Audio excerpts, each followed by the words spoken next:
இதுதான் அமைப்பு. அடுத்து வந்து பார்த்தீங்கன்னா இந்த கர்ணங்கள் வந்து பார்த்தீங்கன்னா எத்தனை கர்ணம் இருக்குன்னா 11 கர்ணங்கள் இருக்குது. 11 கர்ணங்கள் இருக்குது. 11 கர்ணங்கள் வந்து பார்த்தீங்கன்னா பவம்,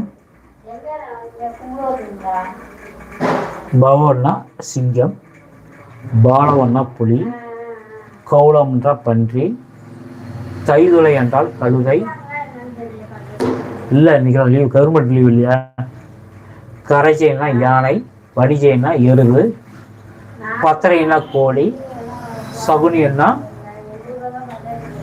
காக்கை. அடுத்து வந்து பார்த்தீங்கன்னா சதுர்பாதம்னா நாய், சதுர்பாதம்னா நாய். அடுத்து வந்து பார்த்தீங்கன்னா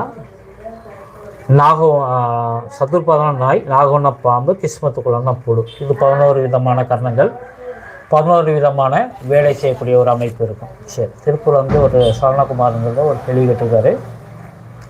12 மணிக்கெலாம்